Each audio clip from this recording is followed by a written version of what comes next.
You're listening to the Positivity Hour podcast, hosted by Darshaun Smith. Strap in and buckle up, and let's get straight into it. For this week's Positivity Hour episode, we are interviewing John Larkin, the owner of New Wave Performance up in Cedar Rapids, Iowa. We're going to talk about a variety of things, but I'm not going to tell you that here. Roll the episode, and let's do it over there. Woo! Good morning. Like routine or something? You be doing skincare? Yeah. For real? Yeah. Like what? So I do, I just started it. I actually use a ChatGPT to do the, I asked it to be my dermatologist. All right. So, before I was just washing my face in the shower and all that, but just cleansing it and maybe daily facial moisturizer. But I didn't realize that moisturizer is actually just a topical to just lock in hydration versus it actually hydrating the skin. Which is two different things. Yes. See, I didn't know that. But I got some hyaluronic acid. It's like serum. It's like a serum that holds up to 1,000 times its weight in water when it enters your skin. So first you gotta cleanse, hydrate it, and then do your moisturizer. Yeah. So that's what the process looks like for me. Well, there you go. Hey, that's free podcast starting game with John Larkin. Okay, ladies and gentlemen, first guest of the year, John Larkin, owner of New Wave Performance, host of the New Wave Certified podcast. This is the Positivity Hour podcast. I'm your host, Darshaun Smith, aka the Positivity God. And as I was telling John, I haven't done a podcast with a guest in like 2 or 3 years, to be honest with you. It's been a lot of solo episodes. And I don't really know how I want to do this new format yet. So we're just kind of winging it. So we're winging it so much that I don't even have freaking questions. So that's how you know this is going to be organic. This is going to be true. You know what I'm saying? Authentic in all its forms and such. And I just want to have a genuine conversation about you, John Larkin, the individual. If we have time, there will be another episode about the business in what, John provides to the community. And then also on top of that, we can get into your podcast a little bit on this one as well. So, just to hop straight into it, I just want to let you know, rules of the podcast, pretty simple. We want to take everything, okay? Anything you say can and will be used in the final edit. So, yes, sir. That's all I got, really, to, preference, everything right here. So, with all that being said, just tell the people a little bit about you, okay? What's your elevator pitch on who you are, where you're from, what you do? Give me a little 30-second overview, 60-second. Who is John Larkin? Yeah, well, I'm a coach, I'm an entrepreneur, I'm a mentor, a sports philanthropist, however you want to put it. I work with athletes ranging from youth all the way up to college. We specialize in speed, agility, and also football skills training. So we train athletes all year round. I've been doing this for a little over 5 years, plenty of experience that we can kind of get into later. But that's kind of the gist of what I do. All right. And what would you say is your favorite aspect of day-to-day life as the owner and operator of New Wave Performance? Is it the athletes? Is it unlocking this new, building that you just came into? It's almost 13,000 square feet. Yeah. Yeah. Well, when I first started, first of all, I never thought I was going to get into business. Never thought I was going to be an entrepreneur. None of that. You know what I mean? And then I realized, got my eyes opened up when I did an internship in Chicago that you can take this private and turn it into a business and kind of be your own boss type of deal. And when I first started, my favorite thing about it was having the freedom until I realized the responsibility that comes with that freedom. Yeah. Because if you don't do it, it doesn't get done type deal. So, Yeah, so that's kind of what it was at first, but nowadays, now that I've got my name out there and now that I've made all these great connections with folks here in the community and the surrounding areas, it really has just been about like fostering the relationships that I make with these people and really truly making an impact on their athletic career, and then just also their character. All right. Well, hey, with all that being said, let's just run it back real quick. Okay. We don't got to go back to like when you came out the womb. That's crazy. Right. But like, obviously you're in the sports world. Okay. You know, as you just said, you train athletes, you know, you've gotten some experience doing internships in big cities around some very notable people and teams and organizations. But like, you know, like, where are you from? Like, how did you even, you know, start this process to the point where you knew in that moment you talked about in that internship that something like this is even possible? Yeah. So I tell people, I literally told someone this last night when I was talking to him, but I come from a community of less than 100 people. Country, really? Yeah, real country. Jeez. You know, family's got a farm, all that good stuff. So that's pretty Iowa. You know Yeah. what I mean? Big city now. Yeah, I guess a big city that's turning into a small city, it feels like, with just all the people you meet and stuff like that. Yeah, I can't remember the rest of the question. Yeah, just like your upbringing, like what was school like? How did you get into sports? Yeah, you know? Okay, so again, where I grew up, real small. Where I went to high school was a different town. So like the way that I fit in with everybody within that community was through sports. That's how I met a lot of my friends, and then eventually that just became a big part of my identity. And so I was fortunate enough to go play college football, which brought me here to Cedar Rapids. I never really had a mentor or anybody growing up to kind of show me the way.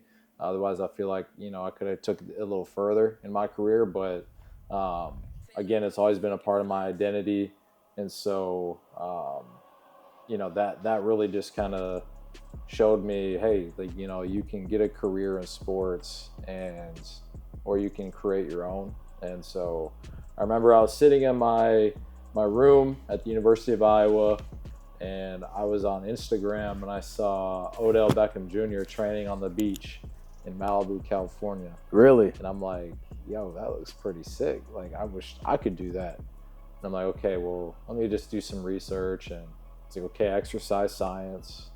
Okay, what can I do with that? Boom. All right, let me go get an internship. Boom. Let me go work with this team. Let me go work with that team while I'm still young.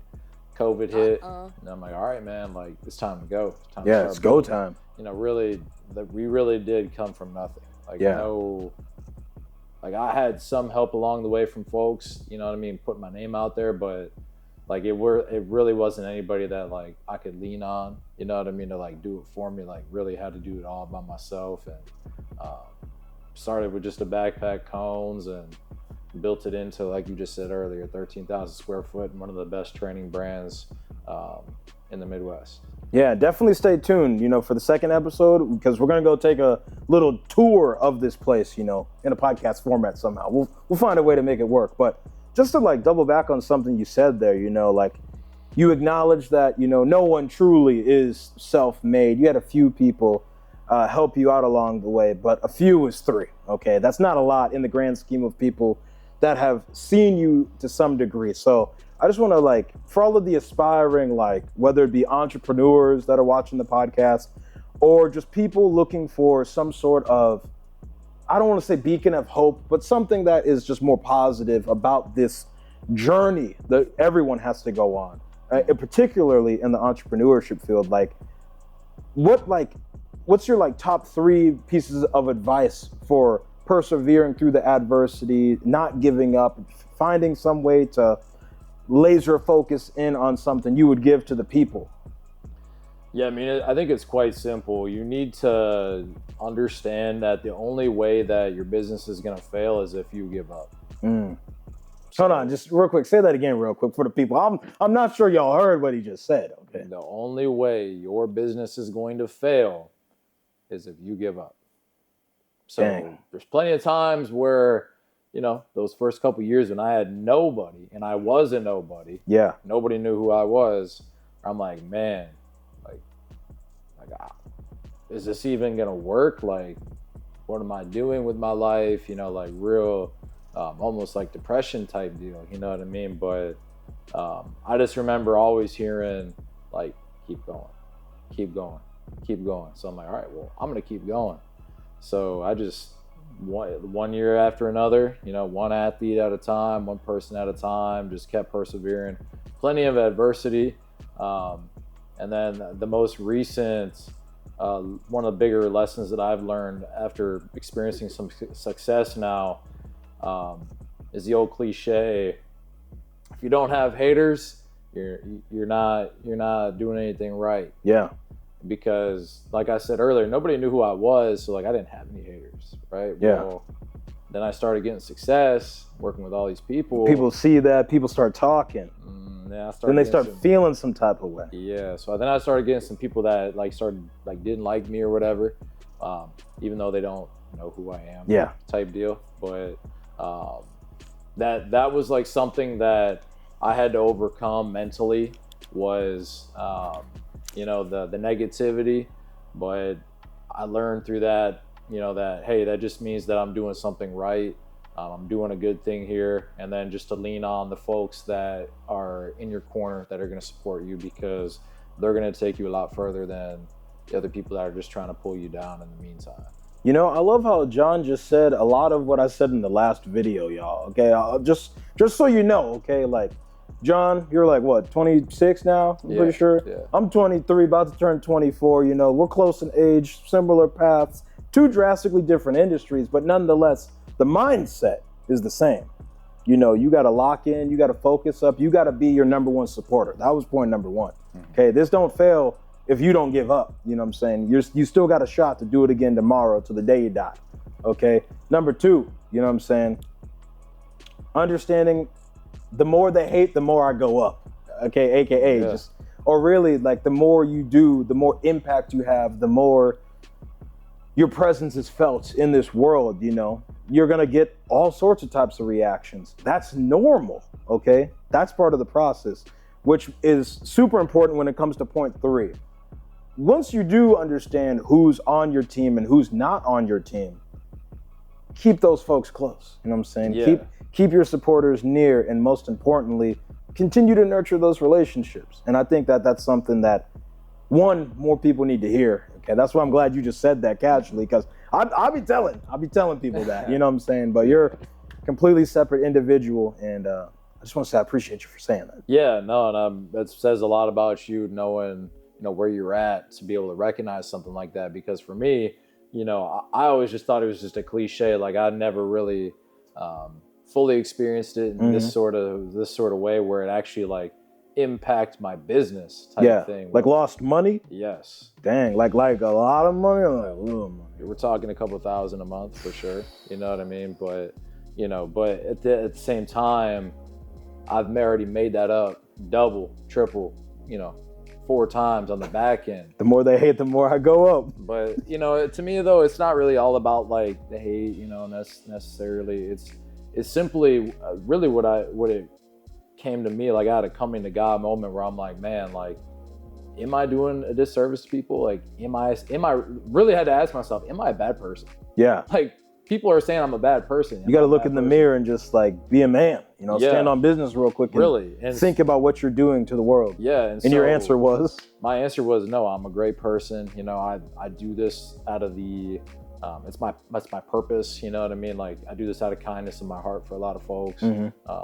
It's my passion to help people. And so that really taught me like, dig deep into your roots, who you are. You know what I mean? Like that's not how I was raised. Yeah. You know what I mean? Like I'm working with sons, I'm working with daughters of people, like that's something that to me it means a lot more than just what other folks may make it out to be. Yeah, that's very important. I like that. Thank you. That's an Instagram clip. If you didn't know. Clip it. I want to pivot real quick. Something that just popped into my head, just to talk about sports, just in general real quick.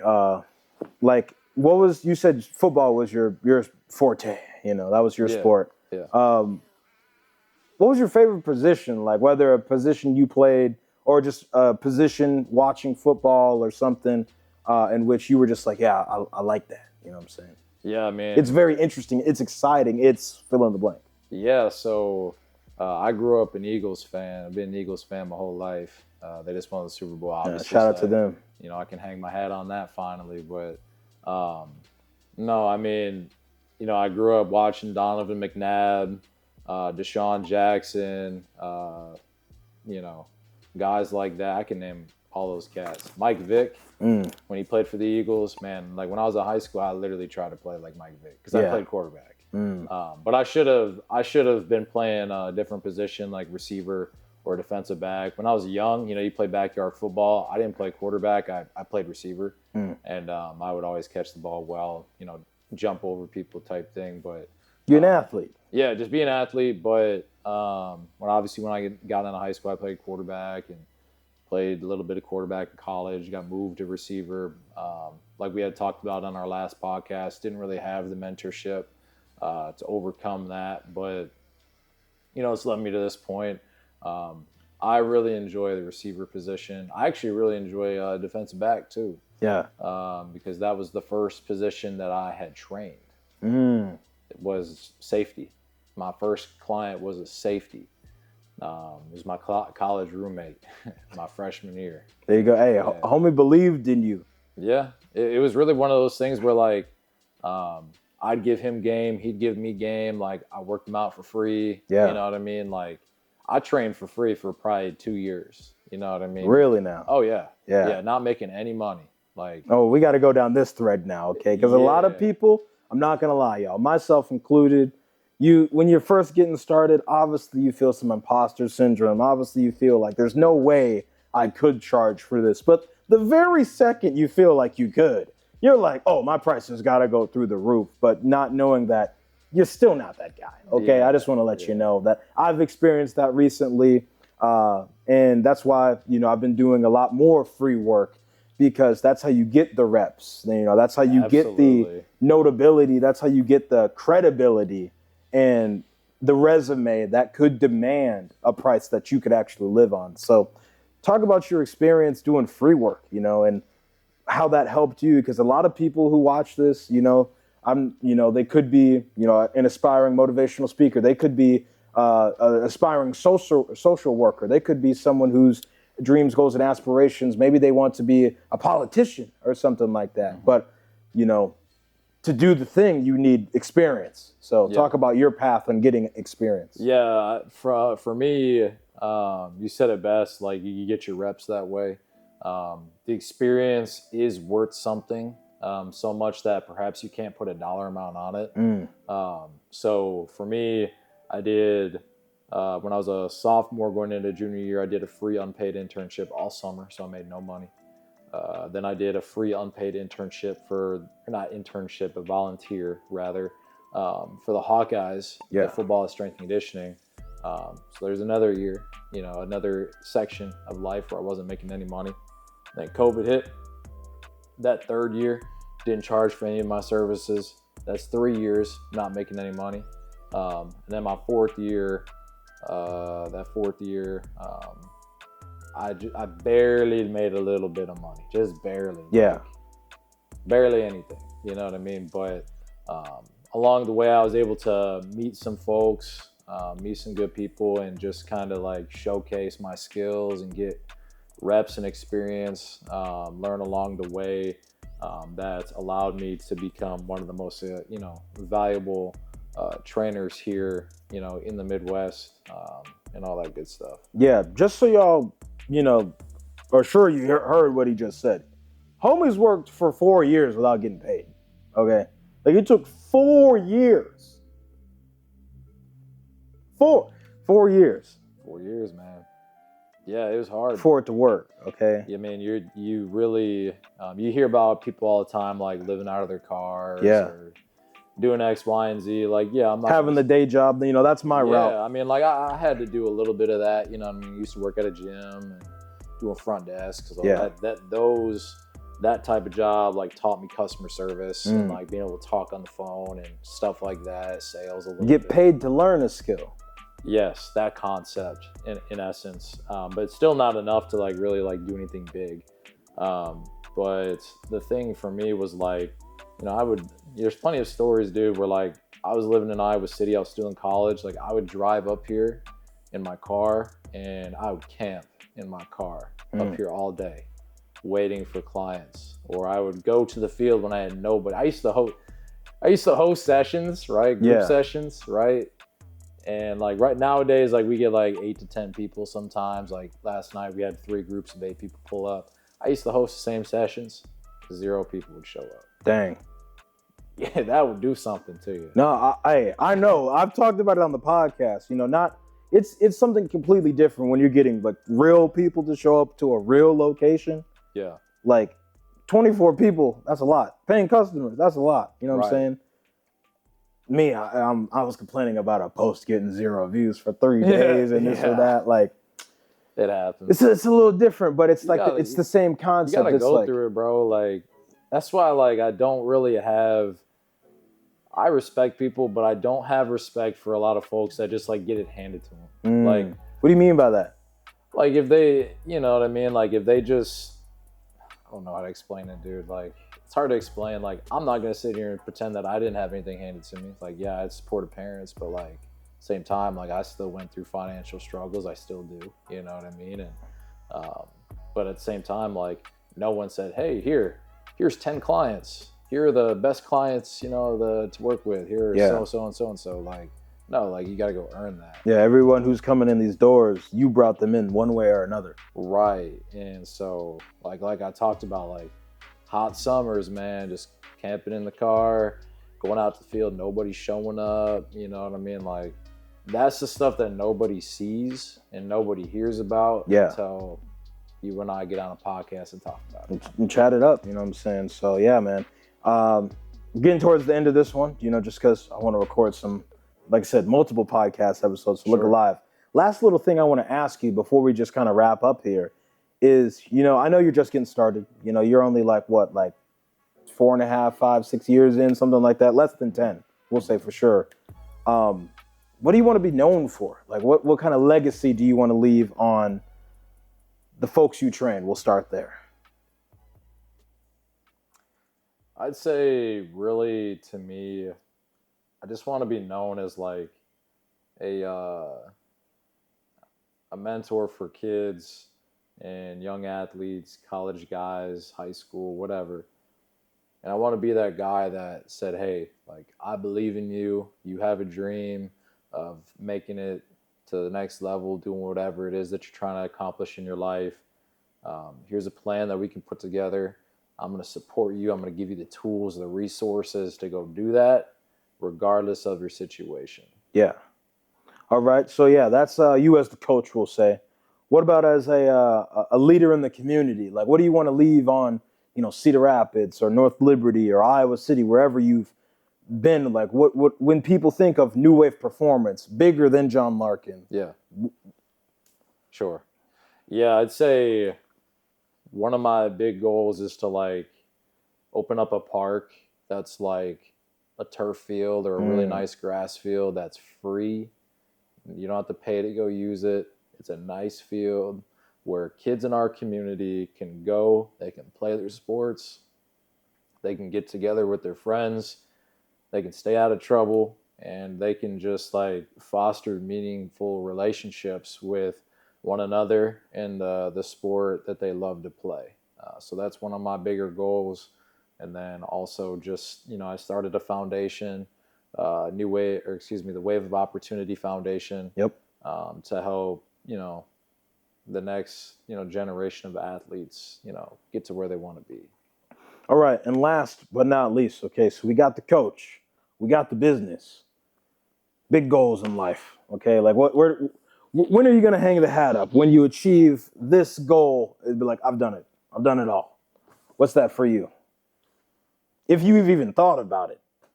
Me, I've thought about it. Yeah, I need $235 million for all of it. Yeah, I mean, I'd love to be able to, like, you know, I've thought about like passing this on like as like a family thing, you know what I mean, to like my kids or something like that.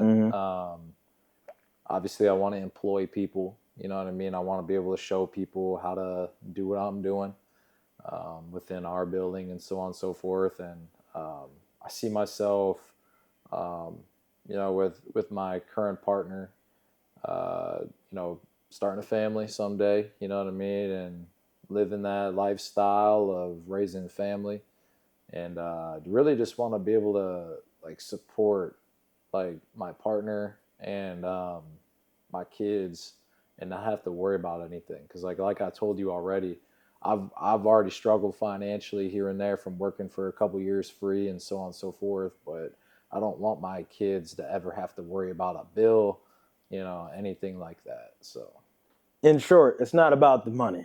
It's about freedom. absolutely. It's about freedom. All right. Well, that's all I got, John. Look at that camera, that camera, that camera. Tell the people how they can get in contact with you. You said you want to hire some people. Are you looking for interns or anything? Like, yeah, how can people come in the door? Yeah, so look, I mean, we're here in Cedar Rapids, southwest side, over by 380 and Highway 30. So not too far away from the University of Iowa. We're 15 minutes from Coe College, wherever it is that you're at. You don't even have to be in college, to be honest with you. Like, you could just be looking to get into this industry. And get your free experience. Yeah, get your free experience for sure. Looking for interns, but if you want to connect with us, check us out on Instagram, Twitter, Facebook, YouTube, podcast online. Yeah, it'll all be somewhere up on the screen here. And then just shoot us an email, website, whatever. Hit us up, man. We'll get to contacting with you. All right. Well, hey, ladies and gentlemen, this has been John Larkin, owner of New Wave Performance and host of the New Wave Certified podcast. I'm your host, Darshaun Smith, aka the Positivity God. Pretty sure this will not be the next episode, which is 177. So this will be 178. For once, okay? The reason to bring that up is for once this year, I did not record the episode like 2 hours before you saw it. I recorded it 2.5 weeks before you saw it. So yeah, John, thank you for your time. Yeah, bro. Thank you for dropping some wisdom on these people's head tops. And most importantly, I appreciate you for your opportunity. Let's go actually talk about the business more downstairs. Yes, sir. Let's do it, man. All right. Appreciate you. Fade to black.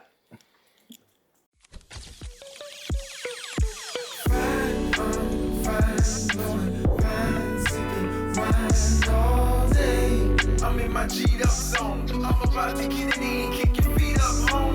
Days turn to weeks when you're always on the grind all night. I got my re-up back. I'm about to get it in, I'll be right back. Nate, high lows to those who don't know the name. And G'd up, yup, that's the only thing I claim.